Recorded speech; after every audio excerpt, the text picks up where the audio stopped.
This session is specially designed for bringing positivity and inspiration in our lives.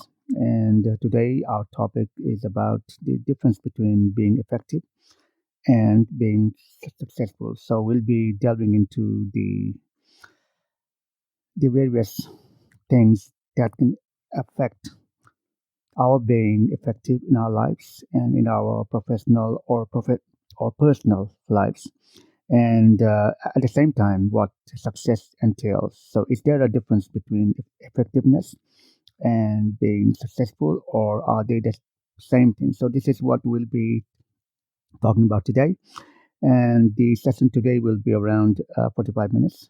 As I mentioned earlier, we'll be talking about how effectiveness is important in our lives, and if success is the same thing as being effective, or is it something different, and how it can make a difference in our lives. So, this is what we'll be talking about today. So, this is a session in our ongoing series of bringing positivity and inspiration in our lives.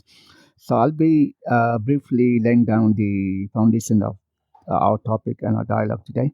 So there has been many researches and studies on the differences between effectiveness and success or being successful. And the important question in professional spheres is that is there any relationship between successful leadership and effective leadership, which in turn can also be replicated in our daily lives, in our families, and around the people that surround us. So, mm, for example, a manager always tries to influence the behavior of his or her subordinates through leadership, and the the subordinate may come up to the expectations of the leader or not, so depending upon different various situations. But normally, the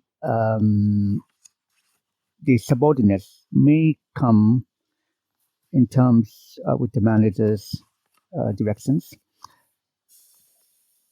generally because of the position power of the leader.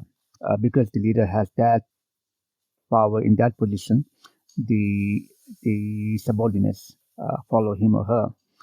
But but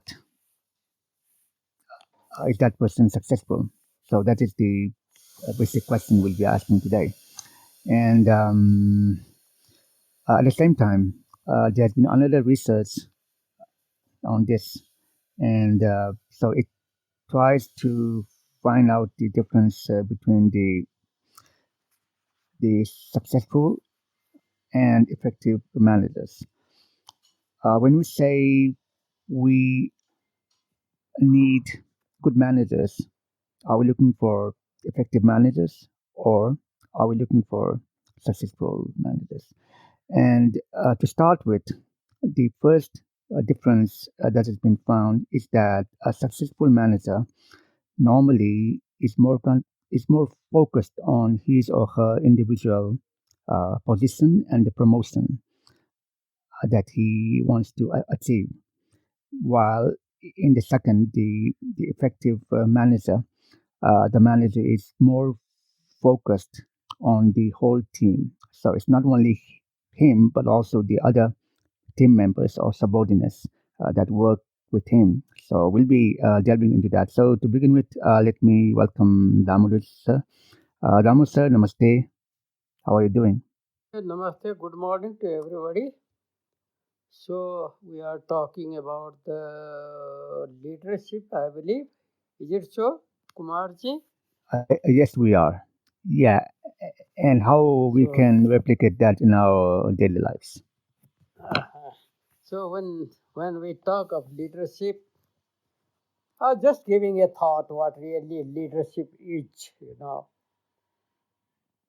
Leadership is how one would define it. Let us look at a composition of a family. Who takes the leadership in the family? So a child, when he is born, when he grows to certain age, the father and mother, the parent or even the grandparents, they start giving certain responsibilities to the child to look after himself, to look after herself. There, the leadership starts. That's how I understand it. Means to take the responsibility and perform it to certain standard, which is not so well defined. This particular things start being taught at home by the parents. So when we talk of the leadership, we are just thinking of the political leaders at the top of the country, at the helm of the leadership, but it is not so. The training of leadership should start at home. If it is properly done,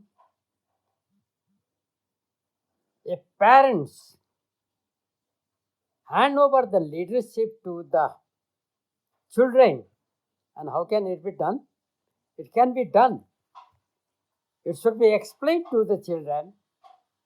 When you grow up, you will have to perform so and so. To do that, you start learning doing things properly. And doing things properly means you should follow a proper process of completing a task, a work. Whether it is cleaning of the utensils, making of his bed, putting on the dresses before going to the school. So these are small things. And there are processes to do all these small things. If the parents teach the processes of doing small things, he also teaches how to do it. And how to do a thing is already the part of the management. Nowadays, people think that management is taught in colleges or in universities. In my opinion, I would say that every aspect of human life, or be that of the animal lives, is being taught by the seniors, by the parents at home. If we really start thinking very deeply, we start evolving certain characteristics at home, and that starts growing, that gets betterment in the schools or in the colleges or even in the universities. But the beginning is started, beginning is done at home, and the leadership of developing the children to a certain level of leadership is the responsibility of the parent. Let us understand this very clearly. If once we know it, then we really know the leadership. When did I learn what you call the management of the leadership? I started learning it right at home, right from the childhood.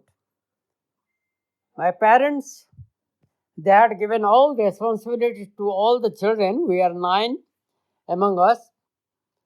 So we had to make our bed. We had to dress ourselves. We had to go to the schools by ourselves, come back, take our own snacks or what you call khaja and all. So parents would help a little bit, but they taught us the processes of doing things properly, keeping things properly, cleaning things properly, going to the schools in a proper way, wearing the proper dresses. So that way we learned the management of keeping oneself in the right way, how to behave with the people, how to talk to the seniors. So this is also a part of the management of the life, you see. So even the management and the leadership starts at home. This is one thing. Second thing, I learned the real management at work when I was a Government of India senior training in Madras Integral Coach Factory, Perambur. The general manager of the coach factory, he was a wonderful man, you see. He had a very brilliant career in the army. So later on, he became the general manager of the Integral Coach Factory, where there were 9,000 workers and there were 12 big workshops that were manufacturing the railway coaches, and they had 3 shifts. So in each shift, 3,000 people would work there, right from the manager to the level of the workers working on the different machineries, you see. The manager, when he came to the office, he used to come to the office at about 7:45, and the work would start at 8 in the morning. He would come 7:45, and what he would do, he would not go to his room. His room was air conditioned, it was in a beautiful building, but the workshops, they were very hot, humid and hot, about 42 degrees centigrade temperatures in Madras. But the manager would come to the workshop. Very first thing he would do, he would go to all the toilets and observe whether the toilets are clean or not. Then he would go to the each and every workshop and see that all the workers are there on the machines or in their workplace. Then one day he happened to meet me and he told me, "Well, who are you?" I was very different from among the workers. Then I said, "Well, I'm a trainee from Nepal. I did my engineering in Bangalore. Now I've been asked to go under training in your factory by the government of India." He said, "Well, then why do you spend all your time in the workshop? It is so hot, you are sweating heavily. You come from a cold country and this is very hot place. You should come to the office and learn the estimation, costing, designing, planning, etc., in the air conditioned building. This I am suggesting you, but what you are doing it right also, because you are working in the workshop, means you are building up your foundations of management, how to manage the manufacturing of things."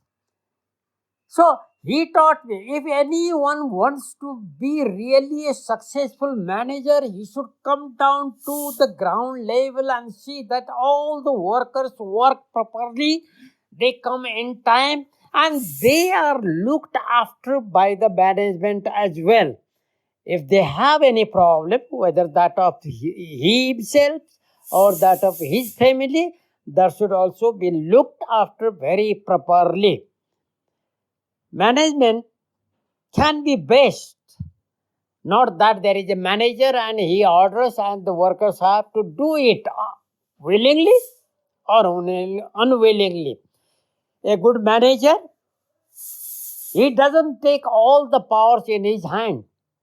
He delegates it to his subordinates, and the subordinates delegate it to the lower ranks of the people working at different states. So that way, even people at the lowest rank in any organization has been delegated the power. In other words, if their work and their terms of reference has been rightly devised, rightly defined, and they are made responsible to do their work, to complete their assignment in given time, they will do it. But for the workers, what the people at the lowest, even lowest possible level needs is, sorry, their work has to be appreciated. That has to be praised. And the manager of that factory, used to come and say to the workers, "Well, you are working following a certain process. But this very work can be done more efficiently by designing some other process.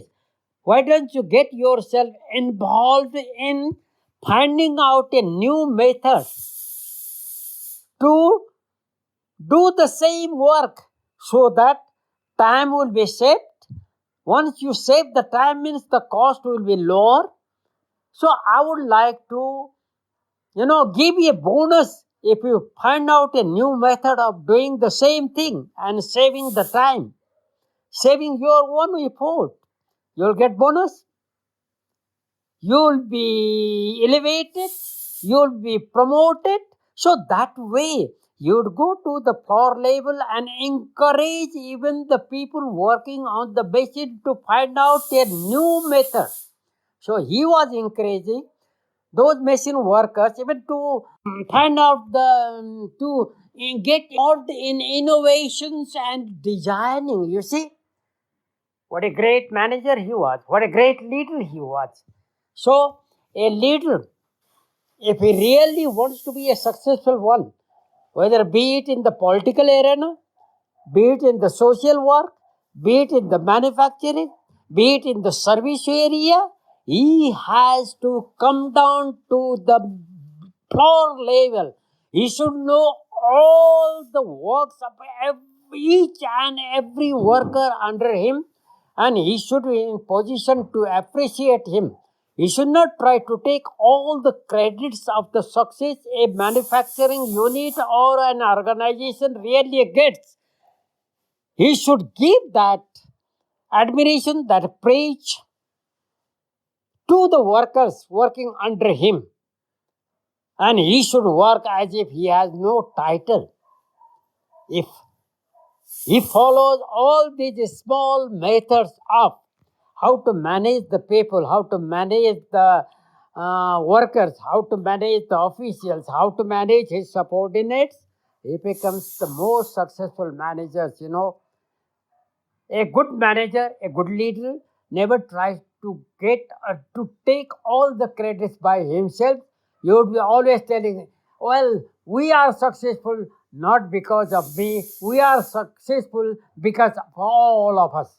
Everybody has contributed, everybody has done well, everybody has put their best effort, everybody is involved, everybody is active, everybody is disciplined. If he goes on that way, praising the people, being sincere, being determined, being uncorrupt, then the whole management team will work beautifully and things start improving, improving, and improving. Okay, thank you very much.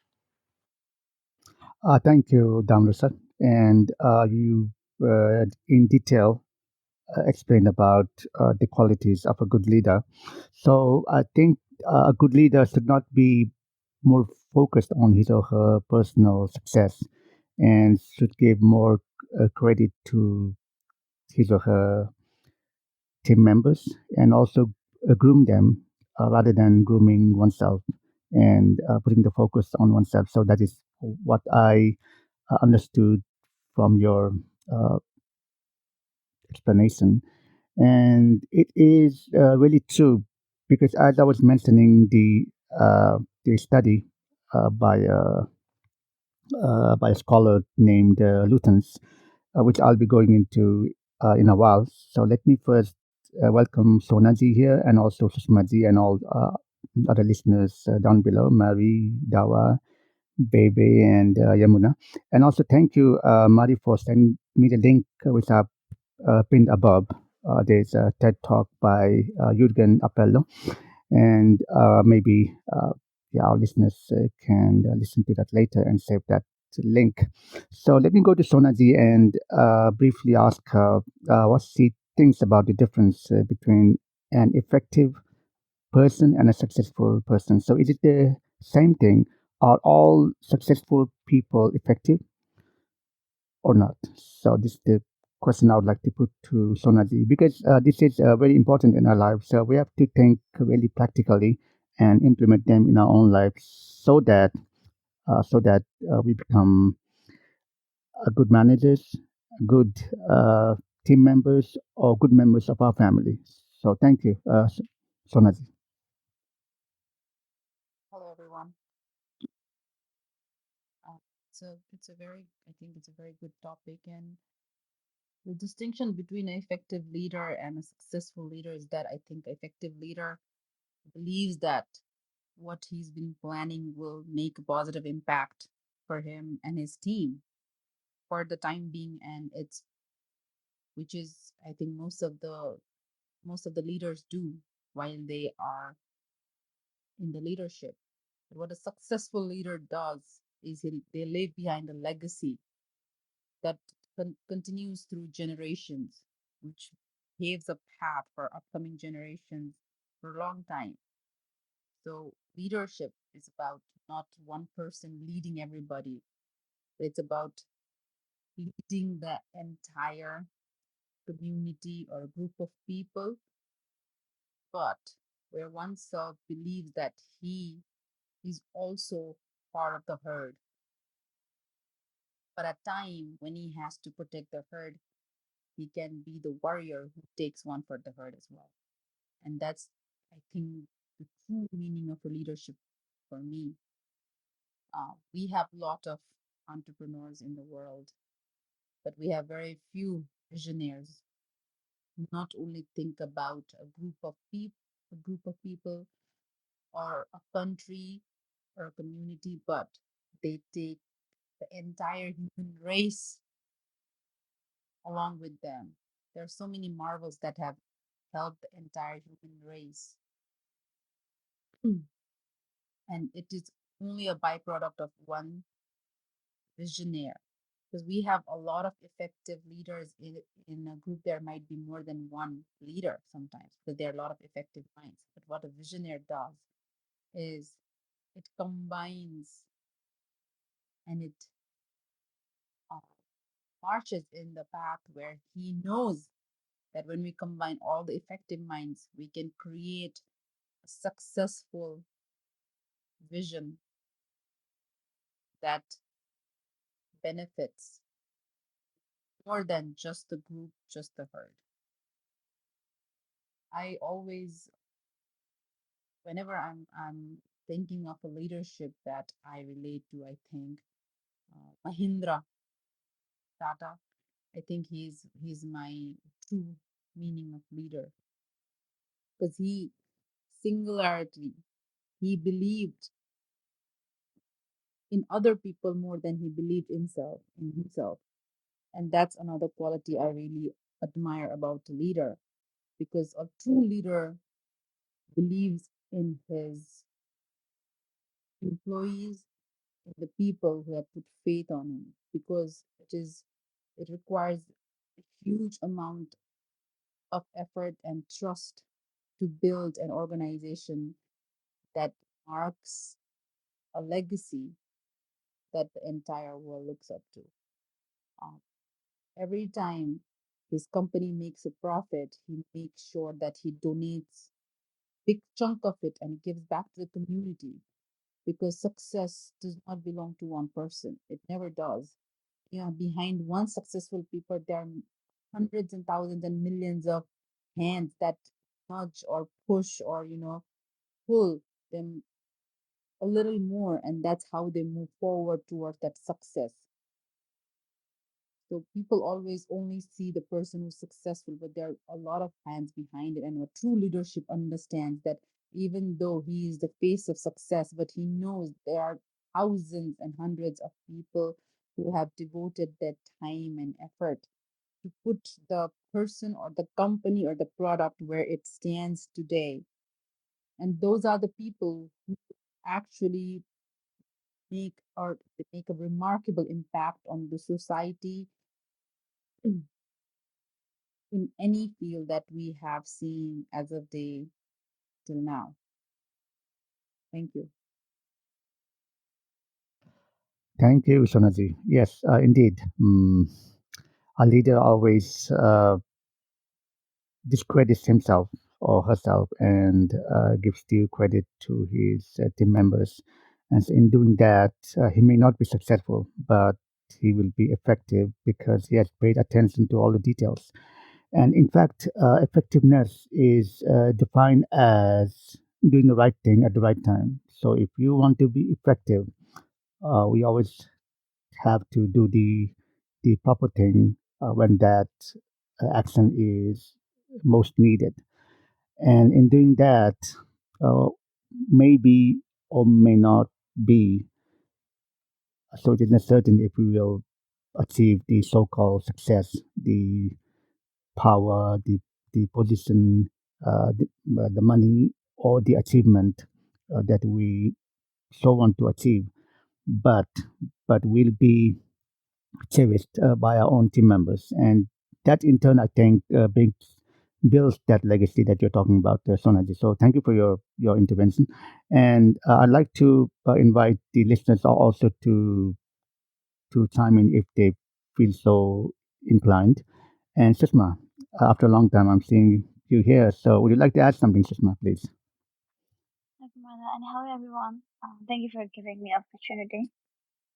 Basically, I don't have that much idea about this topic, but as a person of the being an entrepreneur, as like one profession having at the same time, so what I feel like is it's the successful to define the terms like being a promote, and it's like a easy to quantify, right? But the effectiveness is the other hand, it defines the terms being the produce the desired result through the combinations. For me, like if you would go with through the like and the definitions, but at the same time, leaders are the successful, but the ineffective when they have a short-run influence over the behavior of others, and they must try the both successful and effective to have the long-term influence the leading others towards the productivity and the developing the organization. The most important the conclusion from the above the discussion that I have learned so far from you guys after I heard it, that the manager must understand their own abilities and their impact on others. And the effectiveness of the leader is measured by the extent to which the leader of the organization performs its task successfully and attains its goals. It is also measured in the terms and the leader's contributions to the quantity of the group, the process as perceived by the followers or by the outsider. Like if being a leader, if I don't put my effort, if my work doesn't go on efficiently, my goal won't be achieved. I won't be called like, I might be on a lot of money, but I won't be efficient. It won't run for a long time. So eventually I'm gonna fail in some way in the future. So it deals with the issue of whether the leader improves the followers, increases skills, contributed to the psychological growth and physiological growth development of the group. And the effective leader should be technically accompany the process of the high problem solving. They do have a really good ability for that. And it is equally important to note that not all successful leaders are the effective leaders. The subtle difference between the successful leader and the effective leader lies in the fact that successful leader merely changes the behavior of his or like her followers, but in the like as the effective leaders we can there is like the equally importance and give the in fact like they put more efficiency towards their work rather than seeing the profit, so they can run their business for the long term. So like both the attributes and the but they did have like effective leaders speak about the enduring changes in their behavior, and they do have a really good attitude towards the employees, right? They know how to run the business. They give like as like other I heard from the being one before, they give some like bonus to like motivate them. That pretty much good example for the effectiveness. So I think this is for me. I'm done. Thank you, Sushma. Yes, indeed, you chalked out the difference between a successful and an effective leader.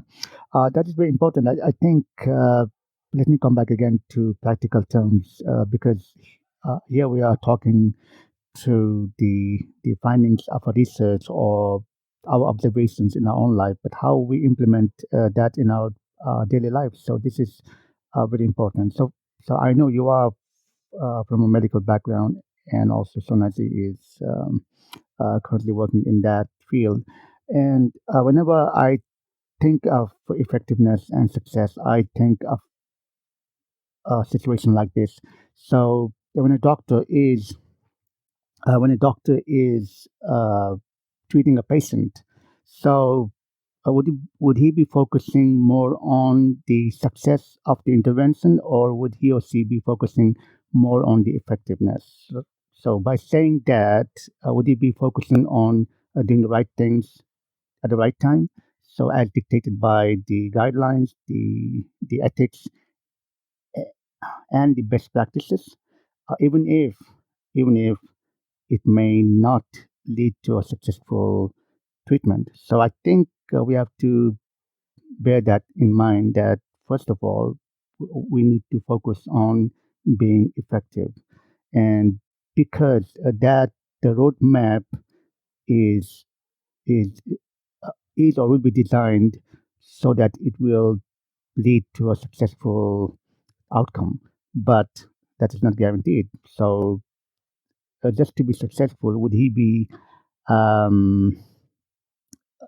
he be going astray, or moving away from the so-called the ethical and the medical guidelines? So yeah, that's the question. I'll be putting that to you once again. But first of all, let me come to Mari. Mari, how are you doing? Welcome to the Hi. stage. Thank you. I wanted to thank you for posting the link because that person spoke in a keynote address that I watched that was an hour long, and at the outset of watching it, it would have no direct relevance to my work, but I'm interested in management. I'm interested in businesses and how businesses succeed. Um, not only for the company, but for the people involved. And I'm in America, and you just made mention of doctors and what might be guiding their definition of success. And here in America, there is a very strong profit motive. We have a lot of doctors and people involved in medical care who are not always only thinking about the health of the patient, but instead may be thinking of how to extend care, how to make the bill go higher. And this is not joke. This is not a joke. This is not exaggeration. This is real that our system promotes unnecessary care. It promotes soulless care. Um, but I'm not directly in healthcare. I have worked a little bit in that field, but I'm in education, and we also have profit motive in education, as it turns out. Um, so there too, we may not always be concerned about the full well-being of everything. Plus, we have a very strong system that was designed to make factory workers, and we are still living in that legacy. Although we don't have an industry at that of the same kinds, we will have future um, tech factories. So there's still the public schools especially are still um, stuck in that, which is not about engendering happiness for every person, for every participant. Um, yeah, um, and it's concerning. And this is not a model that we should be um, showing the world. What this guy here, Jurgen Appello, what he is speaking about, what he has been working in and seems to have running in his companies, is a much more decentralized model where the profit, the incentive, is not decided purely by management, but more so by the team. And and yes, there is always someone who's going to be the final decision maker. I would suggest you check out his website, because there's like a chart about certain decisions will be made by management, but these many more decisions will be made by the team, and people feel much more invested. That they're, like Being was speaking about, and Sona was speaking about. I think that, when people feel that their whole person, what's going on in the rest of their lives, is being considered, taken into consideration, they're happier. So I'm looking for this workplace, or looking to make this workplace. So this is what I've been studying. Thank you for letting me share what I've learned about that. Thank you, Mary. Yeah, indeed. As you mentioned, the quest for profit is always deteriorating the quality that we provide to our customers, be it in the educational field or medical field or some other field. So that is always the case, and not only in the States but all around the world. Yeah, even where I am right now. Yeah, in Nepal, it is the same case. So that is the thing we have to be really concerned about. So do we go for the quality? So when we say quality, it is yeah, basically effectiveness and then efficiency. So effectiveness, let me repeat, is doing the right thing at the right time when it is needed, and efficiency is doing a thing in the best possible way. So these two are different. And then success is the numbers, the recognition, the accomplishment, and all the emotional and social uh, things that come with it. So these are the things. So let me briefly go into the study that was done by this scholar named Luthens. So what he mentions is that effective managers have satisfied and devoted subordinates who perceive quality and quantity performance uh, in their respective units.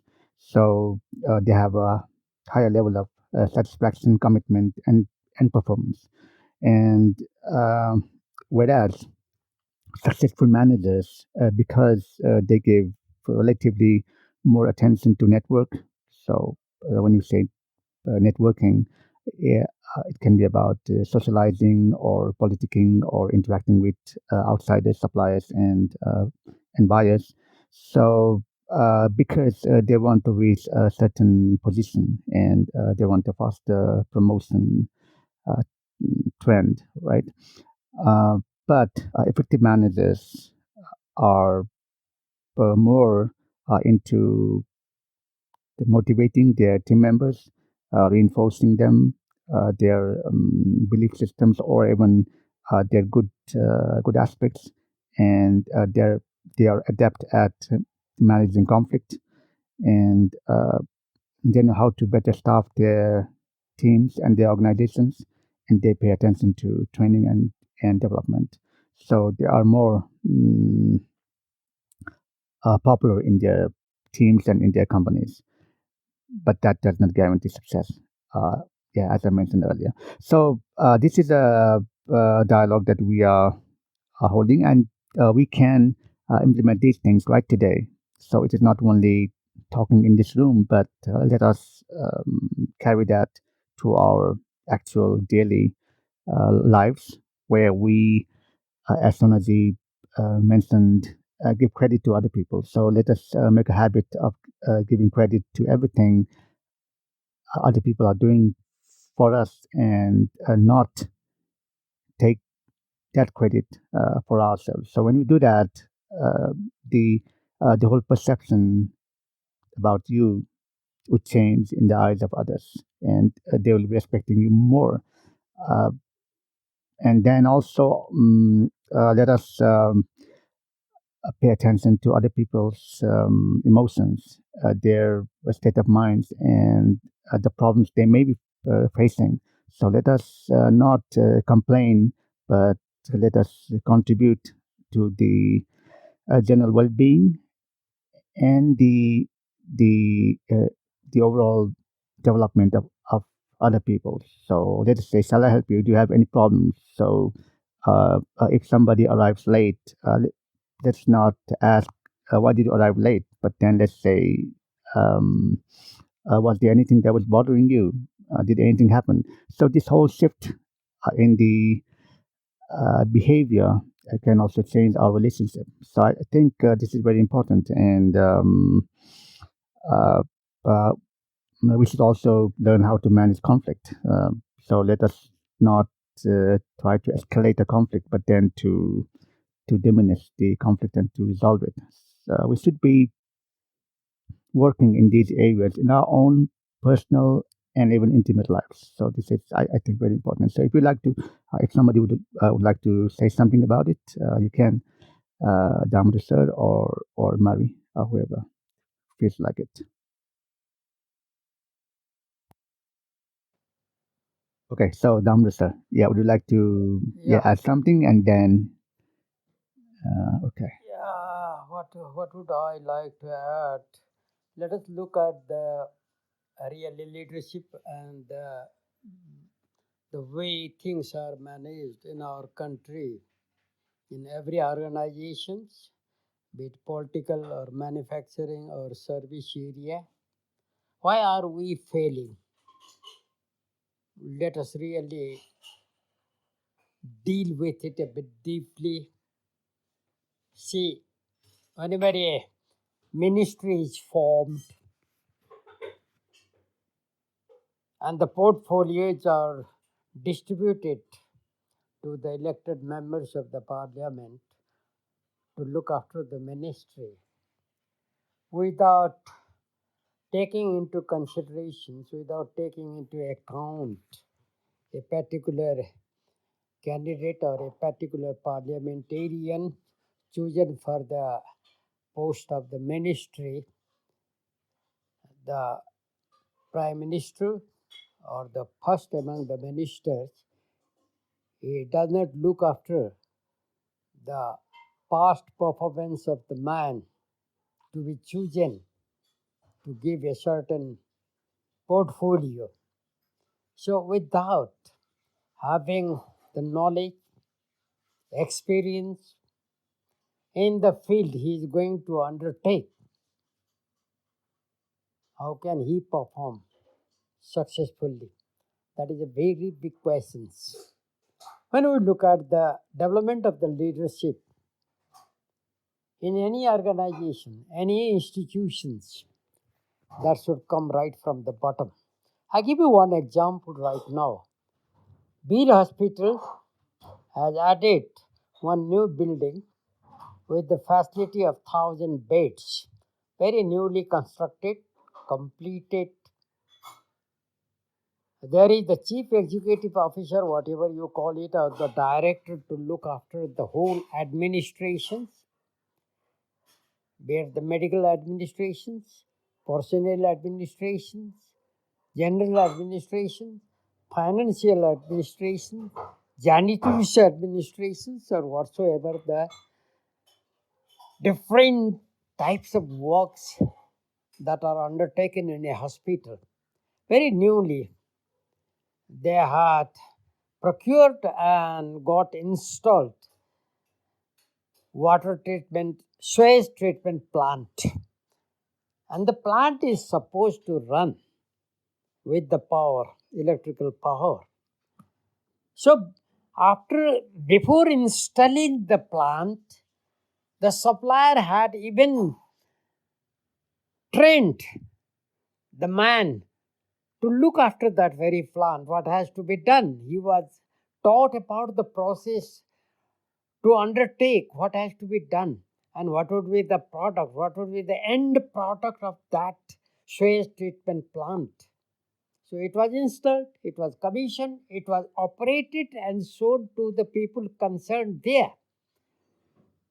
and handed over to the Beer Hospital administration or management, whatever you call it. So after a month or so, the complaint comes to the supplier. There is a overflow of the plant. So the supplier asks, have you really operated it? Have you supplied the power to the plant? He says, "No, well, we have not supplied that. You have not started the plant and you go on,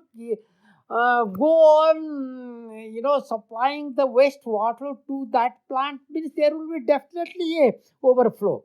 So people are not taking responsibilities. The people at the helm of the leadership do not know what exactly has to be done in each department, in each section, by every worker. So the terms of reference to every worker has to be defined very clearly and definitely, and he should undertake that very work.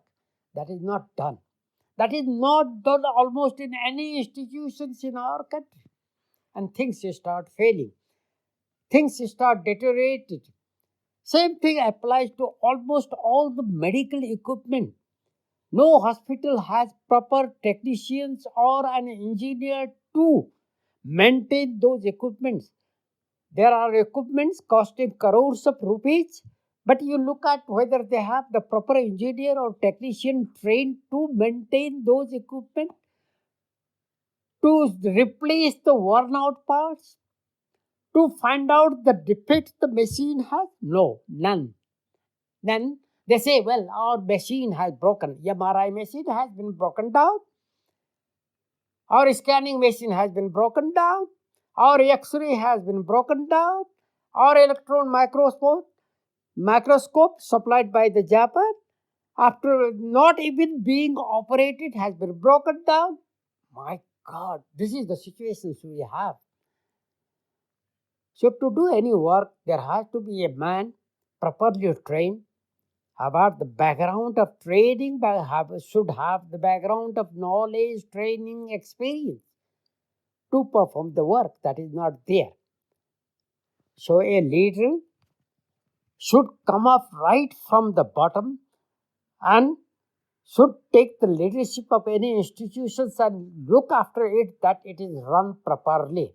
But the way our political leaders, they appoint someone known to them because of the association with the party, or because of the what you call it khusamat. They select somebody and send as a chairman or send general manager. So how can he work? Impossible. Impossible and impossible. So our work is not properly done. Our leadership is not properly trained. Our leadership doesn't know what exactly the responsibility to look to they have to look after the whole, to look after all the citizens of the country. They should not look after their own interest. They should not look after their own party. They should not look after their own gang of people they have come up. They should look after all the population, all the citizens.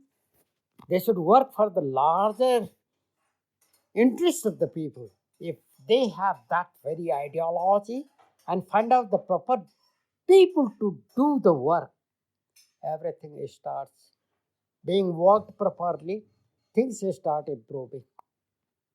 Thank That's you. the opinion I have. You know, to be at certain position, you must have that very background of the knowledge, background of the training, background of the experience, and the background of making use of the knowledge, training, and the experience one has had in the past before assuming any assignment, before assuming any position in any organization. That is very important. So, with these words, I conclude my opinion. Thank you, Damar sir. Yeah, so let's do like this. I would like to thank everyone for being here. So until then, wish you, every one of you, a very good weekend and see you soon. So Thank you. I'll be ending this session in exactly 3 seconds. Thank you, everyone.